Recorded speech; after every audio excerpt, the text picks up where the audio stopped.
Dahil panahon na ng 13th month pay, marami na rin naglalabasan ng mga memes tungkol sa pagpaparebond. So bago ka magparebond, panoorin mo muna ito. Hello! It's Lolly! Welcome back to my channel and welcome to another episode of Hair Talk.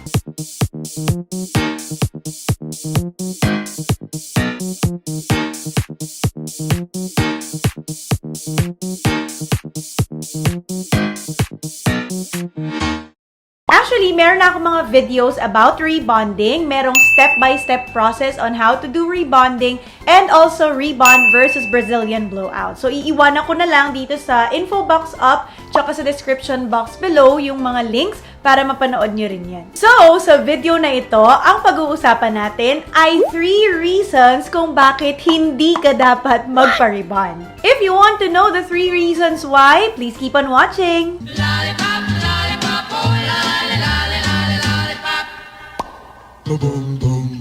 Alright guys, so before we jump into the video, don't forget to hit the subscribe button down below. I-click mo na rin yung bell button beside it so you'll get notified whenever I upload a new video. Number 1, bleached hair. Ang bleach at ang rebonding cream ay magkalaban sila na chemicals. So kapag nilagay mo ang rebonding cream sa isang bleached hair, katulad nung akin, talagang magpuputol siya. So, ang ginagawa ng mga salons ay nagsa-strand test muna sila para makita kung kaya na ng buhok mo yung pagpaparebond. Pag sinabi nating strand test, nilalagyan na kagad na rebonding cream yung strand ng buhok mo pero konti lang siya.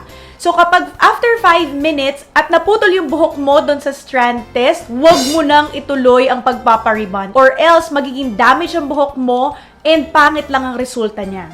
Number 2, black dyed hair. So, kung yung buhok mo ay kinulayan mo ng itim, as in black dye talaga, hindi siya yung natural black ha. Ang black dye kasi, mas matapang siya compared sa kapag nagkulay ka ng dark brown or dark blonde, which is why ang rebonding cream ay medyo kalaban din ng black dye. I won't recommend anyone to use black dye, especially kung gusto mong maging dark yung buhok mo, go for a dark brown hair instead of putting black in your hair.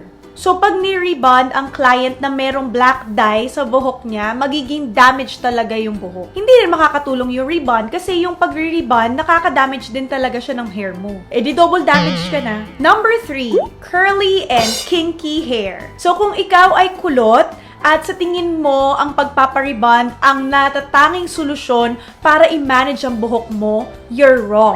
Kapag ikaw ay nag-rebond, actually, kapag tumubo ang regrowth or yung natural hair mo, kulot pa rin yan. I explained that sa aking video ng isang hair talk. So, iwanan ko rin sa card dito sa taas tsaka sa description box below. Actually, kung yung hair mo ay curly or kinky or medyo wavy siya, hindi lang naman rebonding ang solusyon mo. Pwede mo naman kasing alagaan lang yung buhok mo para hindi siya maging dry. And ang secret lang talaga for curly and kinky hair ay moisture. Hindi rin actually nakakatulong yung rebond sa mga kulot kasi rebonding nga can damage your hair plus sinisira din niya yung curl patterns mo. Sayang naman. So ikaw, anong decision mo? Magpaparebond ka pa ba o hindi na? Actually ako, nagparebond na ako many times before. After 6 months, makikita mo na medyo wavy na yung nasa tuktok at hindi na siya magandang tignan. So ang ginawa ko, in-embrace ko na lang ang natural waves ng aking buhok at minentain ko na lang siya sa paggamit ng iba't ibang klaseng hair care routine. Pero nasa sa inyo pa rin ang desisyon kung gusto nyo magpa-rebond o hindi na.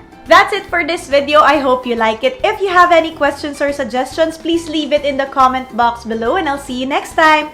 Don't forget, smile! There's always a reason to be happy. Bye!